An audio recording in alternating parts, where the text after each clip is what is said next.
Okay, our discussion in relation to the matters pertaining to al-akhlaq, okay, or Islamic ethics. Okay, so basically this was our discussion last week, but because last week we didn't have projector, yeah, I just want to show you the full content, okay, of what we have discussed last week. Okay, inshallah. Okay, so one of the biggest questions when we learn about al-akhlaq is basically how to inculcate good akhlaq in Muslim personality and also life. Okay, basically when we learn the theories, right, we know what is wrong and what is right. So the last question would be, how do we instill good akhlaq in our personality? Okay, because basically in Islam, if you learn something but you don't apply that in life, there is one famous saying, right? Al-ilmu bila amalin kasyajari bila samarin. Yeah, ilmu without practice is just like a tree without fruits. Okay, so there is no benefits. Alright? Okay, so prerequisites of acquiring excellent characters. According to Imam Ibn Al-Qayyim Al-Jawziyah, in his book Al-Fawaid, there are three fundamental conditions for the formation of excellent character. Okay, number one, readiness for the change. Okay, the willingness to improve one's personality and character must come sincerely from the person himself. This is very important. Okay, I remember in our last discussion I have mentioned we cannot change ourselves except when we have acknowledged that we are having problem. Okay, if you don't acknowledge that you are having problem in your character, so it means that you are not ready to change yet. So you will have to first recognize your problem. Okay, let's say for example I have one problem. Okay, I cannot fulfill my promise. I always break my promise, for example. Okay, or I always waste time, for example. So you have to acknowledge that you are having problems. Okay? Alright, so he must be open and ready to make changes in his life. This is really essential as it is part of setting up one's intention of doing something good because he wants to do it. But at the same time, if you are right now doing something good because of someone else, it doesn't mean you have to stop. Okay? Because one of the stigma of our society is that whenever we see someone who is changing, we always come with a statement saying that that person is changing because of someone else. Okay, that celebrity, for example, is putting on hijab because of the brand of the hijab. For example, we have that kind of statement. Okay, it can be true sometimes, but sometimes it can be wrong. Okay, because sincerity cannot be acquired overnight. You need time. So if you are currently doing something good because of someone else, or because of your environment is forcing you to do something good, it doesn't mean you have to stop. But you just have to change your intention. Okay, to be sincere. But remember, sincerity cannot be acquired overnight. Okay, you need time. Okay, let's say for example, if you still remember when we were young kids, we did our fasting, right, during the month of Ramadan. But we didn't do it because of Allah. Okay, for example, I didn't do it because of Allah, but I did fasting because my parents said, if you do fasting for one day, I will give you RM1. So during Hari Raya, we will get duit Raya for RM30. So that's why I did it. Okay, but of course over time, the sincerity will come. Okay, alright. Okay, not because he asked to do so. It is true that sometimes compulsion and force are needed, but willingness and consent will make the whole process easier. Okay, you basically the environment can force someone to change, but at the end of the day, it's all about your own intention. Alright. Okay. Number 2, strong determination for change. Consistency and determination are important to remain on the right track. I remember I told you last week. Yeah, I said, to reduce the weight of our sin is just like reducing our weight right now. We are trying to be on diet to reduce some weight. Okay, so you need discipline. Okay, if you are not strong enough to actually lose some weight, you will not be able to lose your weight. So the same thing with the weight of your sin. Allah subhanahu wa ta'ala has promised in the Quran, if you change yourself to be good or to be better, Allah will change your sin to be your reward, to be the reason for you to be in Jannah. Okay, Allah is going to change that. Okay, so that's why we will reduce the weight of our sin.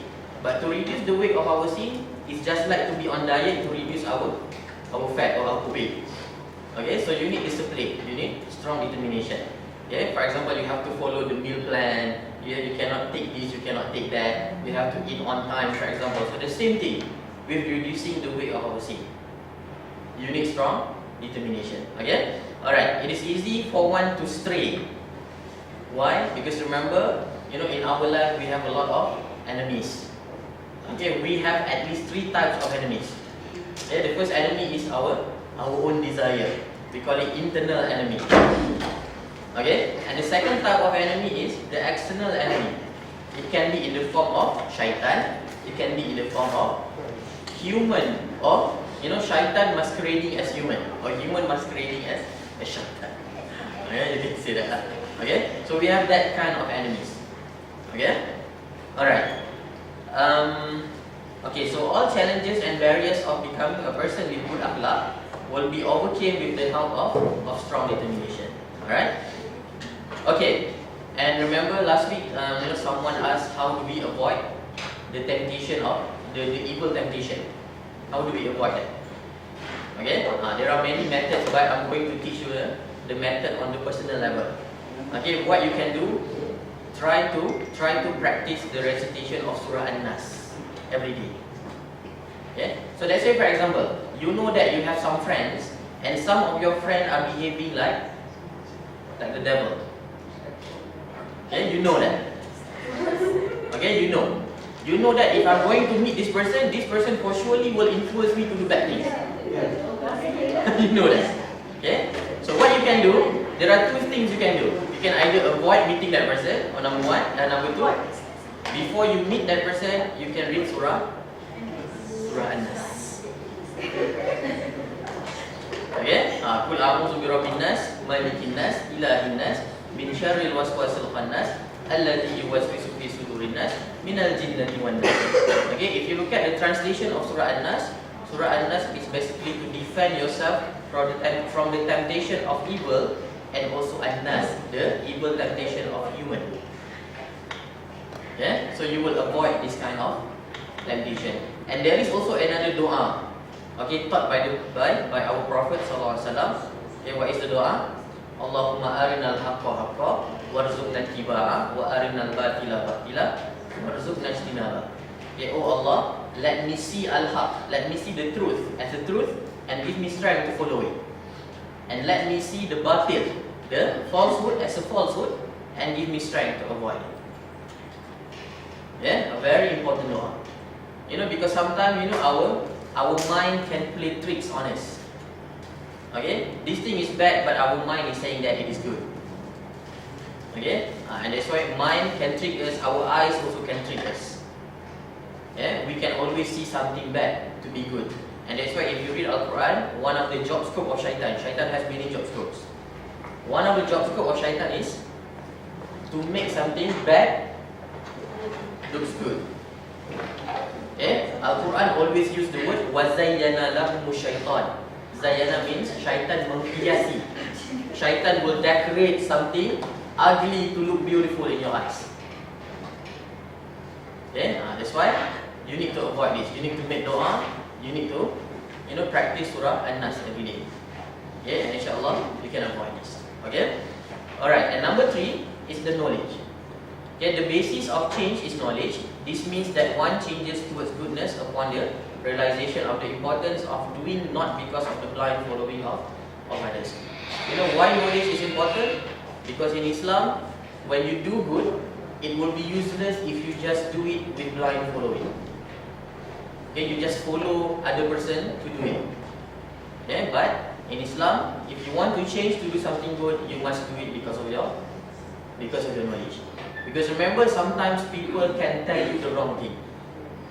Yeah, but when you have the knowledge, then inshallah you will have the mechanism of filtering the good information and also the bad information from your own, what we call it, in order for you to understand the reality. Alright, and that sounds very philosophical already. Okay, but knowledge is important. Okay, because in Islam, blind imitation is not encouraged, and in certain extent, it is not even allowed. Yeah. Alright, any question? Okay, let's go to the methods to instill good akhlaq. Okay, in the book of Ihya Ulumuddin, Imam Al-Ghazali suggests several methods of instilling good akhlaq. Okay, as the following. Okay, so I really would like to recommend you to spend some time to read the book of Ihya Ulumuddin. Ihya Ulumuddin is already translated in English, and there are also several bookstores which actually sell these books, the Malay version of this book. Okay, so you can actually buy it and read it on your own time. Okay, this book is really good. Okay, do you know what is the meaning of Ihya Ulumuddin? No. Ihya means vivification or vivification. You vivify, you menghidupkan. Yeah, so how to make your religious knowledge become alive, or how to practice your religious knowledge in your life.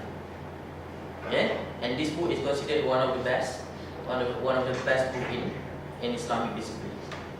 Okay, so try to spend your time to read the book, inshallah. Okay, so Imam Al-Ghazali said the first method to instill good akhlaq is by doing self-mortification or self-training. It is called mujahadah wa riyadah. You know what does it mean by self-mortification? It means you have to force yourself. You somehow have to struggle. Yeah. So a good character can be acquired through gradual process of training and of repetition and continuous effort. Okay. Of course, to acquire good knowledge or to acquire good akhlaq, it is not easy. Okay. This is the message that Imam Al-Ghazali is trying to tell us. It is not easy to be a good person. It is not easy to acquire good akhlaq, but somehow you have to force yourself. Yeah. Alright, to acquire certain character, a person has to suffer pains. You have to suffer first. And not just the internal pain, sometimes you have to suffer the external pain as well. Okay, because if you read the history, many of our good ulama, good scholar, they die in prison. You know why? Because somehow the society cannot accept good person. Or they cannot accept someone who is trying to bring goodness inside the society. So many of our ulama die in prison. I'm not saying that we are going to die in prison, no. But we are going to suffer. Sometimes we have to fight our own desire. And sometimes we have to fight our own society. Sometimes we have to fight our own family. Okay? But you will suffer pain. Alright?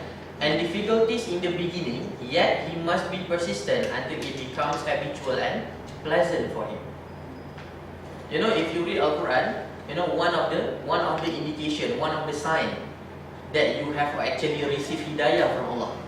You know what is hidayah, right? Hidayah means guidance. So how do we know that we have already accepted or we have already received hidayah from Allah? One of the signs that Allah mentioned in the Quran, you will feel pleasant when you are doing ibadah, and you will suffer when you see maksiat. This is the indication or the sign. But if your heart is, if what we call it, if maksiat seems very enjoyable to you, and ibadah is something that you suffer from, that's the indication that the hidayah is not with you yet.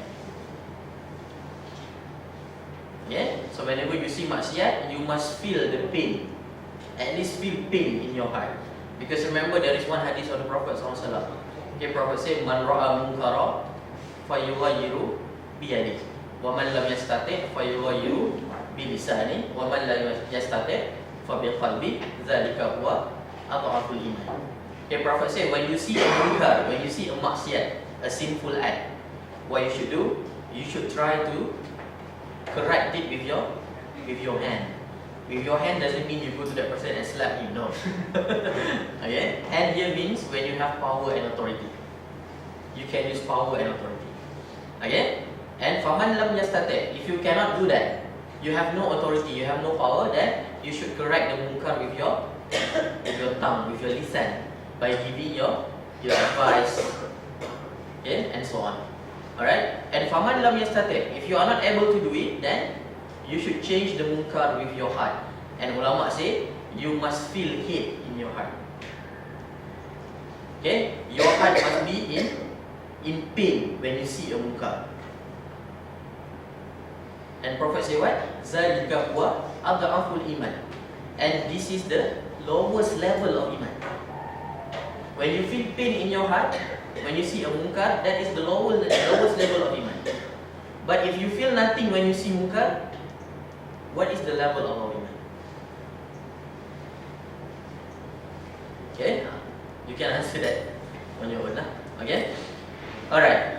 So for instance, to acquire the character of generosity, a man needs to engage himself in generous activities, such as to give away his beloved possession until it becomes his nature to do so. And that's why also, our Prophet has taught us, if you want to give something, if you want to do charity, give something that you love the most. Of course, it is very difficult, right? You are going to feel the pain in your heart because this is something that you love. Yeah? But don't worry, once you have trained yourself to do that regularly, then the pain will go away. Alright? Okay. Number 2, observing good people and associating oneself with them. Okay? And this is also the indication, this is also the message that Imam Al-Ghazali is trying to send us. What is the message? We have to create a very conducive and good environment for everybody, because environment can actually change people. Yeah? Alright, so according to Al-Ghazali, man by nature is imitative. Okay, we are all imitative. I remember when I was talking to Auntie Liz before, Auntie Liz mentioned to me, if you want everybody to be quiet in the building, you just have to whisper. That's it. And everybody will follow you to do that. Because man by nature is imitative. Alright? Okay. A man through his interaction can unconsciously acquire both good and bad character by the influence of other people. Okay? So if you constantly mingling with the good people, then insyaAllah you will get some of the impact on the good character. Yeah? Alright. And that's why it is very important for you to choose good friends. Okay? There is one famous question that people always ask. If everybody choose to be friend only with good people, what will happen to the bad people? Who's going to be their friend? Let's say for example, I'm a bad person. So who's going to be my friend?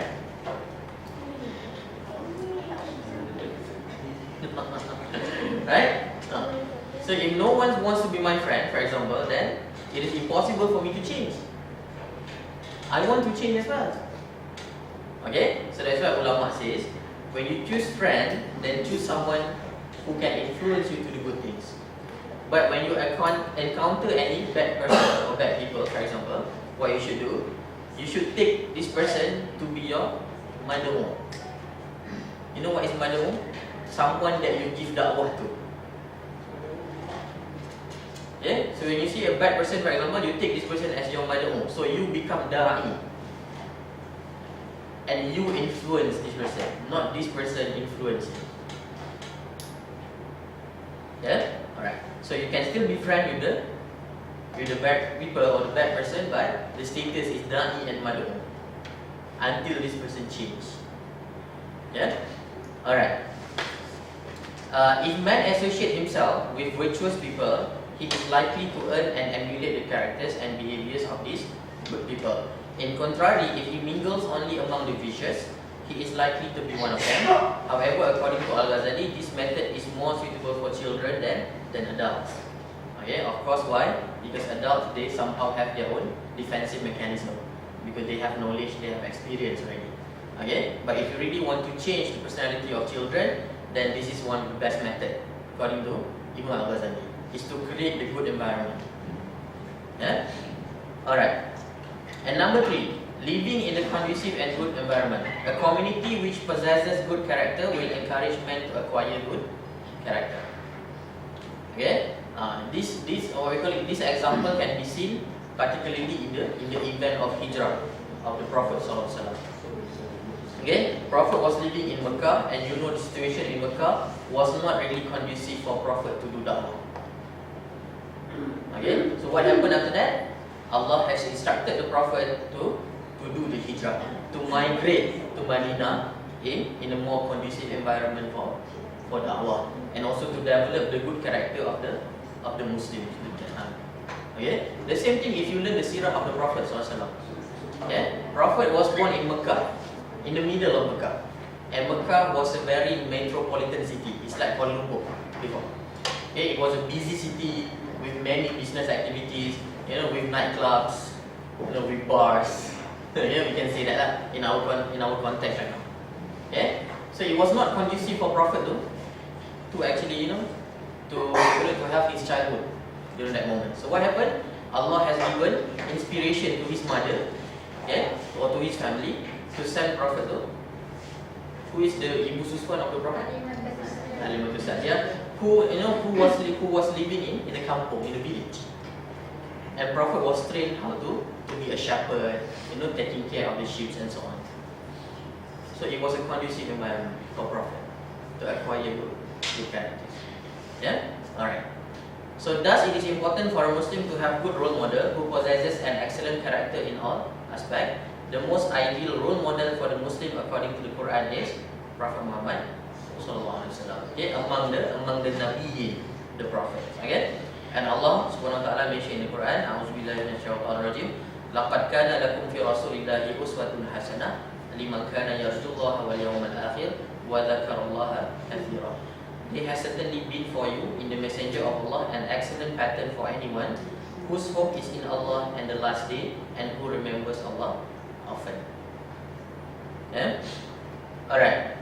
And some other scholar added another point, number 5. Okay, how to get good akhlaq is by learning the history. Yeah? It provides lesson or ibrah to the learners. History also offers guideline and boundary of akhlaq. For example, the things can and cannot be done. Let's say, for example, when we learn about the history of the Prophet sallallahu. Okay, we have learned about, for example, the story of Bilal bin Rabah.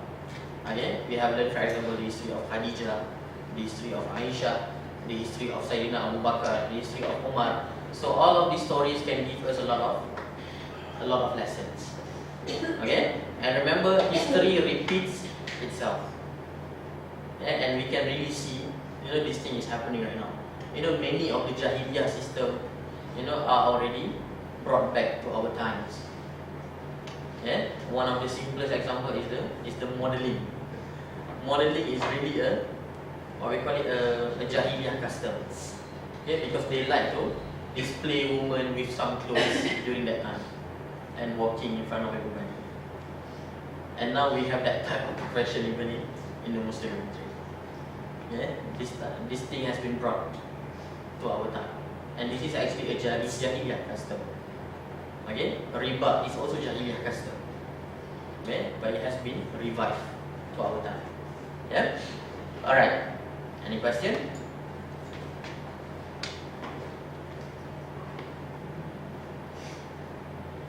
Okay. How to strengthen one's character? Yeah. So once you have changed yourself, you need to strengthen yourself. Yeah. So Ibn Qayyim al-Jawziyah, in his book just now, Fawaid, says, number 1, through the purification of the heart. We call it tazkiyatun nafs.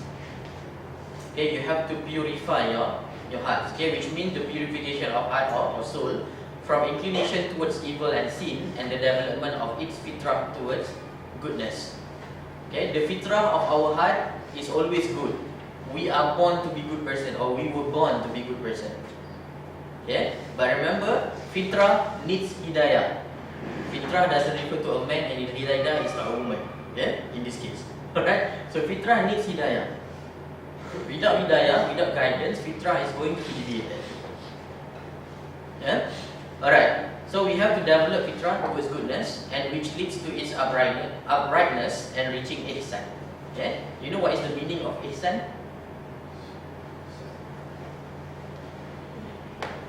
Ihsan is Islam, right? So the meaning of ihsan, okay, Prophet ﷺ has mentioned in the hadith, okay, the meaning of ihsan, an ta'budallah ka'annaka tara fa in lam takun tara fa innahu yaraka. Okay, which means worship Allah as you can see Him. If you cannot see Him, believe that Allah is seeing you. Okay, to purify your heart, you need to always believe that Allah can somehow see you, or Allah can see you, and you can, you should worship Allah as you can see Him. But of course, not literal meaning. This is not literally speaking. Okay? Which means you should behave all the time. Many of the problems, sometimes, we always do bad things when we are alone, right? it is very rare, it is very strange to find someone, does a bad thing in front of people. Normally, we will just do bad things when we are alone, and this is very challenging for everybody. Okay, and according to the Prophet Sallallahu Alaihi Wasallam, if you are still doing bad thing when you are alone, then your heart is no longer, your heart is not yet purified. So how to purify yourself? You must be able to behave whenever you are alone and whenever you are in front of people. Okay? Because remember, you are actually not alone. Whenever you are alone, you still have Allah, who can see you all the time. So you are not alone. So there is no such thing that there is no people here, so I can do whatever I want. Yeah? Alright. So attempts to obey God's command are successful only when one is purified. Then the soul can receive God's unlimited grace. Yeah. So jihad against the self. See, whenever we speak about jihad does not only refer to ISIS. Okay, there are many types of jihad, and the biggest jihad of all is the jihad against yourself or your desire. Yeah, it has 4 stages. Number 1, to strive in learning guidance and the religion. To learn guidance and religion is not easy. To attend Usrah, for example, is not easy. Okay? To attend ta'lim session in masjid, for example, is not easy. To switch on forum Perdana Ehwal Islam or TV Al-Hijrah, it is not easy. Right? It is not easy. But you must struggle, or you must do jihad. You must declare war with yourself, with your own desire. It's not easy, right? To watch which one? Yoga Vaganza or TV Al-Hijrah, for example. It is not easy. Yeah? Alright. Okay, so without which there will be no success. Indeed, there can be no true happiness, nor any delight in this world and in the year after except religion. Okay, so the point is that to learn religion is not easy, but you must declare war against your own desire. You must fight against your own desire. Yeah? Okay, number 2, to strive to act upon what has been learned. Once you have learned it, now you must fight your desire in order to practice what you have learned. Yeah? Because sometimes we just learn, right? But we forget another aspect of knowledge, which is the practice. Yeah? Since knowledge without action will be unbeneficial and will cause harm. Yeah? And number 3, to strive to invite others towards the action and to teach those who do not know the things that you know. Now you have learned and you have practiced what you have learned. The third challenge is how to ask other people to do the same thing that you are doing. Now you must do jihad against yourself. Yeah? Otherwise, he may be considered from those who hide what Allah has revealed of guidance and clear explanation. Such knowledge will neither benefit nor save a person from the punishment of Allah. Yeah? And the last one is to strive to be patient and persevere. Is it right? Persevere. Yeah? Against those who oppose this da'wah or call to Allah, and those who seek to cause harm. And the last one, the last element, you have to strive to be patient, to learn the knowledge of Allah, to practice the knowledge of Allah, to teach others the knowledge of Allah. They are not easy. So you need the last struggle, which is the struggle to be patient. Okay? You really want to change your community, for example, but you know that some people, they are too stubborn to do it. So the final challenge is the patient. Okay, you need to be patient. Alright? Okay. And patiently bearing all this hardship for the sake of Allah. When these 4 stages are completed, then a person is considered to be amongst the Rabbaniyun. This title refers to those who have knowledge, act upon it, and teach it to others. Yeah? Have you heard the Nasheed team Rabbani? You know what is the meaning of Rabbani? It comes from the word Rabb, right? Rabb means God. So Rabbani refers to the status of person who is godly or God conscious. So a Rabbani is someone who is God conscious all the time. Okay? You always realize there is God looking, or we call it seeing you. There is God, there is God that is writing everything that you are doing. There is God who is protecting you. You are always God conscious all the time. Okay? But in order to get God conscious, you must practice this 4 types of jihad first. Okay? Jihad to learn the knowledge of religion, jihad to act upon your knowledge, and jihad to invite others to do what you are doing, and jihad to be patient. If you complete these 4 stages, then inshallah you will get the status of Rabbani. Okay, God conscious. Alright, any question?